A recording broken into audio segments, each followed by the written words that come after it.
Maggie C. And some of you are going to disagree. My dear friend Andy is going to be rolling his eyes when he hears what I have to say. But is a cold IPA just an IPL? First of all, I would recommend that you go and check out the Master Brewers Association podcast on this topic. I don't know the date, I don't know the episode, and I don't know who they talked to because I'm full of information.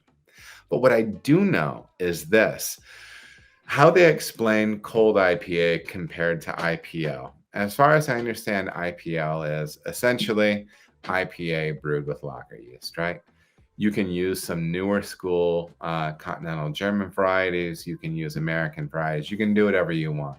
But the idea is that you're making a really clean, crisp beer with that lager yeast, just allowing those hops to shine. Cold IPA is actually closer to, I believe they described it as making the anti-hazy IPA.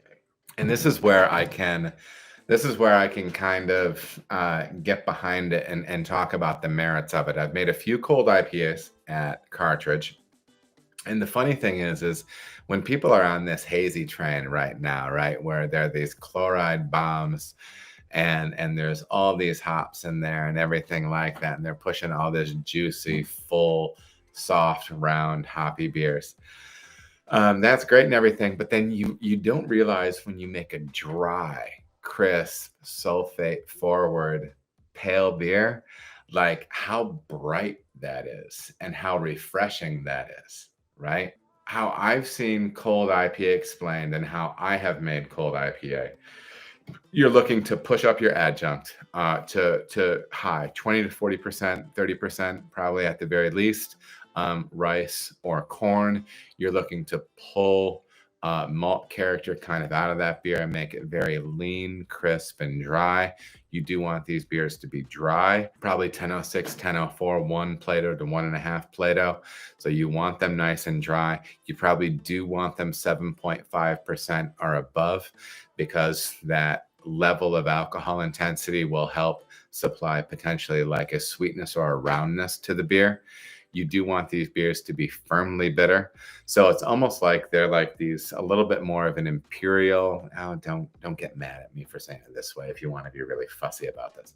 But it's a little bit like and kind of an imperial type, an IPA type take on light lager.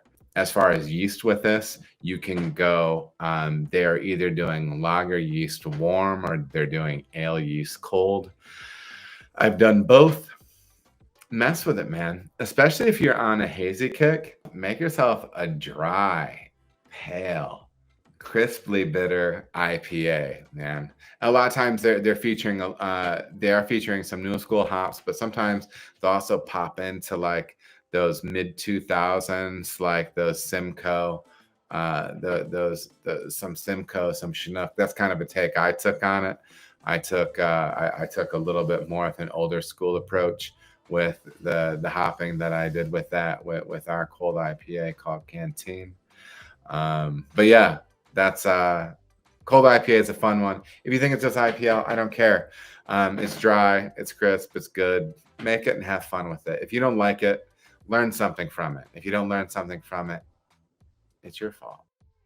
All right, everybody, thank you so much for watching. If you feel as if you got any value out of the video, please like and subscribe. There are also other videos that you can watch. They're going to maybe be over here or over here.